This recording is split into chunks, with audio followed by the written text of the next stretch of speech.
नेपाल भोलि रणभूमि नबनाइयोस्। नेपालमा यदि भोलि रणभूमि हुन्छ, नेपालमा एमसीसी आउँछ, नेपालमा अमेरिकन बुट बजारिन्छ, नेपालमा अमेरिकन सेना आएर हाम्रो कानुनभन्दा माथि रहेर यदि हामी माथि राज गर्छन् भने हामी मर्न तयार छौँ। हामी प्रत्येक नेपाली घर घरबाट खोडा खुकुरी बोकेर फेरि पनि हामी राष्ट्र रक्षाको लागि सडकमा उभिन तयार छौँ। नेताहरूको घर घरमा गएर नेताहरूलाई थुतेर पनि नेपाली जनताले खुकुरी प्रहार गर्न सक्छन्। खबरदार, नेपाल किसी देश का गुलाम ना बने, इसलिए नेपाल के पूर्वजों ने अपना लाशें बिछा दिया था और नेपाल को गुलाम होने से बचा लिया था। लेकिन अगर नेपाल में एमसीसी पास हो जाता है तो इनडायरेक्टली नेपाल अंग्रेजों की गुलाम बन जाएगा। दोस्तों, मेरा ये वीडियो कभी भी डिलीट हो सकता है क्योंकि मैं अमेरिका के खिलाफ में ये वीडियो बना रहा हूँ और यूट्यूब अमेरिका का ही कंपनी है। तो दोस्तों, आप लोगों से हाथ जोड़ के रिक्वेस्ट है कि वीडियो को पूरा अंत तक ज़रूर देखिएगा और वीडियो आप लोगों को सही लगे, हाँ कि ये इन्फॉर्मेटिव है, तो इतना ज़्यादा फैला दो कि हर एक नेपाली को समझ में आ जाए कि एमसीसी को किसी भी हालत में पास नहीं होने देना है। तो चलिए दोस्तों, वीडियो को शुरू करते हैं।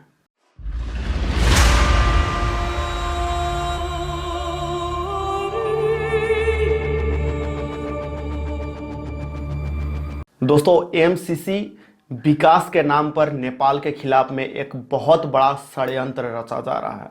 आज के इस वीडियो में हम आपको पूरा क्लियर कर देंगे कि क्यों ये एक संधि नहीं, एक समझौते नहीं, बल्कि एक बहुत बड़ी षड्यंत्र है।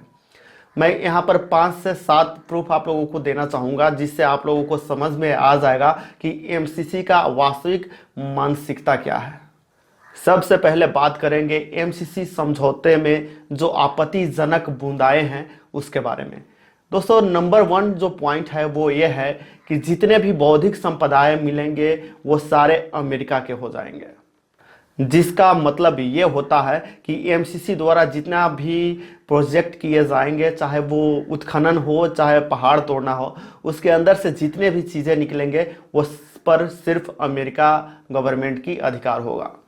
दूसरा जो आपत्तिजनक पॉइंट है वो ये है दोस्तों कि परियोजना की लेखा परीक्षण सिर्फ अमेरिकन गवर्नमेंट करेगी।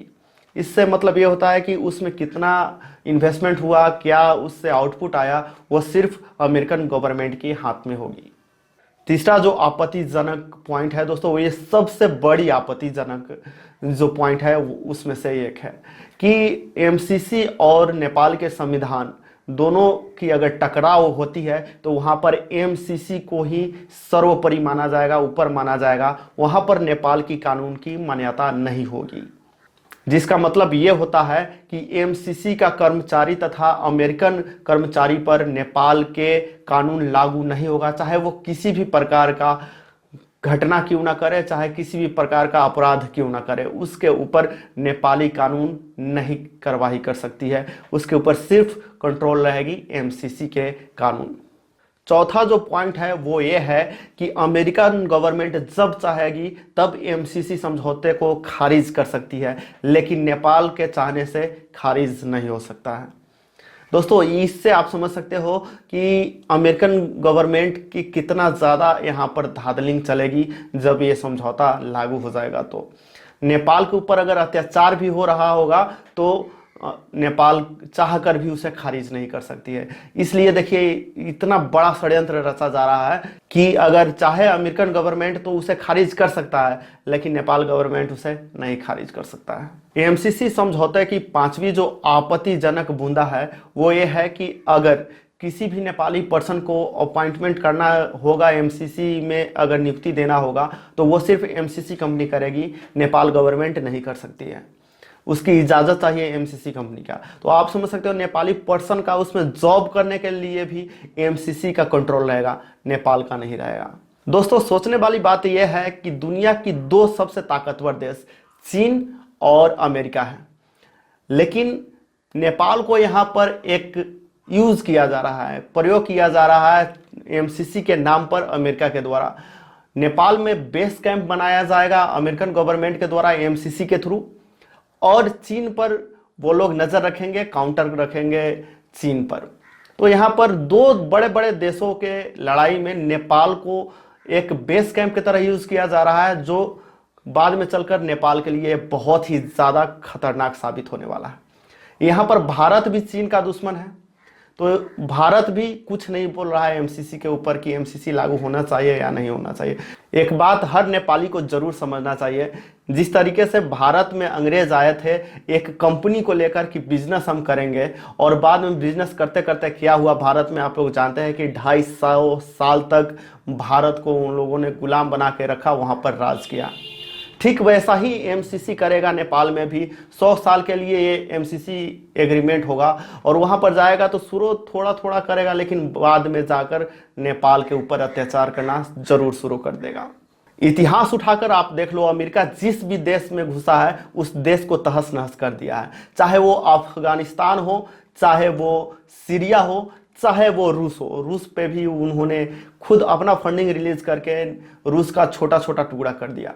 ठीक उसी तरह वो लोग चाइना को करेंगे नेपाल के थ्रू, नेपाल को एक बेस कैंप बनाकर। तो चाइना के ऊपर ये करने के लिए नेपाल में जब वो लोग बेस कैंप बना रहे हैं तो कहीं ना कहीं नेपाल तो अपना वजूद खो देगा ही, नक्शे से खत्म हो सकता है। अगर एमसीसी पास होता है तो दो बड़े बड़े देशों में जब लड़ाई होगी तो वहाँ पर बीच में जो छोटा सा एक देश है नेपाल, वो नक्शे से ही खत्म हो जाएगा। तो हर नेपाली को भी इस बात पे जरूर रखना चाहिए ध्यान कि एमसीसी लागू नहीं होना चाहिए। हाँ, ये 5 जो मैंने पीछे बताया कि ये बुंदाएं आपत्तिजनक है, वो चीज़ें हटा देगी कि नेपाल गवर्नमेंट जब चाहे तब खारिज कर सकता है। नेपाल गवर्नमेंट के अंदर में ही रहकर एमसीसी को लागू किया जाए तो अच्छा रहेगा, तब जाकर एमसीसी लागू होगा तो नेपाल गवर्नमेंट कुछ कर सकता है। लेकिन अगर ये चीज़ रहती है बुदाए में, समझौते में, तो कहीं ना कहीं अमेरिकन गवर्नमेंट नेपाल को गुलाम बनाकर ही छोड़ेगी। अब बात करते हैं एमसीसी को नेपाल के संसद के द्वारा ही पारित क्यों किया जा रहा है, जबकि नेपाल के अर्थ मंत्रालय के एक सचिव ही इसे पास कर सकते हैं। उनका एक सिग्नेचर से यह चीज़ पास हो सकती है। तो नेपाल के संसद से ही इसे क्यों पास कराया जा रहा है? तो नेपाल के संसद से इसे पास कराने का मतलब ये होता है कि जब एमसीसी नेपाल के संसद के द्वारा पास कर दिया जाएगा तो वो नेपाल का एक संविधान ही बन जाएगा। नेपाल के संविधान ही जब बन जाएगा तो वो क्या कर सकता है नेपाल उसके ऊपर? अब कुछ नहीं कर सकता है, क्योंकि वो अमेरिकन गवर्नमेंट भी जानती है कि नेपाल का जो सरकार है अनस्टेबल है, स्टेबल नहीं रहती है, तो आती जाती रहती है। इसलिए वो ये चीज़ करवा रहा है कि नहीं, संसद से आप पास करो। तो जो संसद से ये पास हो जाएगी तो कहीं ना कहीं अब उसे कोई नहीं हटा सकता है। सबसे बड़ी पॉइंट ये है। एक अंदर का सबसे बड़ा राज आप लोगों को बताता हूँ। सूत्रों से पता चला है कि जो ये लोग बोल रहे हैं ना कि एमसीसी के द्वारा 65 अरब रुपए आए हैं नेपाल को डेवलपमेंट करने के लिए, दोस्तों वो सिर्फ 65 अरब रुपये नहीं है, 2 खरब रुपये हैं। अब आप कहोगे कि 65 अरब ये लोग क्यों बता रहे हैं? तो 65 अरब डेवलपमेंट के नाम पे आया है। बाकी जितने ज़्यादा पैसा उबड़ रहे हैं, बाकी पड़ रहे हैं, वो इन लोगों जो नेता इस चीज़ को पास कराएगा उसको और उसके पार्टी को फंडिंग दिया जाएगा। मुझे सुनने में ये आ रहा है। तो इसलिए केपी ओली, चाहे शेर बहादुर देववा, चाहे प्रचंड, हर कोई दौड़ रहा है, अपने तरफ से पूरा कोशिश कर रहा है कि इस चीज़ को एमसीसी को पास कर दिया जाए। तो ये यहाँ सबसे बड़ी बात यह है कि नेपाल की पूरा जनता एक तरफ है और नेपाल के कुछ नेता लोग एक तरफ है इसे पास कराने के लिए। तो आप लोग समझ सकते हो कि देश और देश के जनता से ऊपर कुछ नहीं हो सकता है। लेकिन ये लोग फिर भी क्यों पड़े हुए हैं एमसीसी के पीछे? उसके पीछे का यही सबसे बड़ा रीजन है। दोस्तों, एमसीसी के बीमारी के बारे में तो हम लोग जान गए हैं कि एमसीसी आखिर क्या है, उसकी बुराई क्या है। लेकिन एमसीसी बिना नेपाल डेवलपमेंट कैसे हो सकती है? विदाउट एमसीसी भी नेपाल डेवलपमेंट हो सकती है। उसका मैं कुछ उपाय यहाँ पर आप लोगों को दिखाना चाहूँगा, बताना चाहूँगा। चलिए, ऑफिशियल जो अमाउंट है एमसीसी के द्वारा जो आएगा वो है 65 अरब रुपये। लेकिन एंसेल के ऊपर जितने पैसे टैक्सेस बाकी थे वो थे कितना? 62 अरब, यानी 62 अरब रुपये तो सिर्फ एंसेल का बाकी है दोस्तों।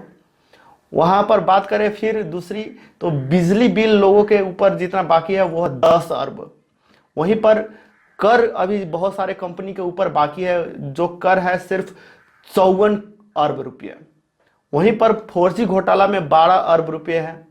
इन सारे चीज को अगर एक साथ जोड़ दिया जाए, कंबाइंड कर दिया जाए, तो ये एमसीसी से 4 गुना ज्यादा बैलेंस उठ सकता है। तो ये सब चीजें आप अरेंज करो और नेपाल को काया पलट सकते हो आप। नेपाल के तो सिंगापुर बना सकते हो आप। नेपाल जितना छोटा देश है, अगर इसके ऊपर आप इन्वेस्टमेंट करते हो तो नेपाल यार दुनिया की सबसे खूबसूरत देशों में से एक बन जाएगा। लेकिन बिना भ्रष्टाचारी के करोगे तब ना।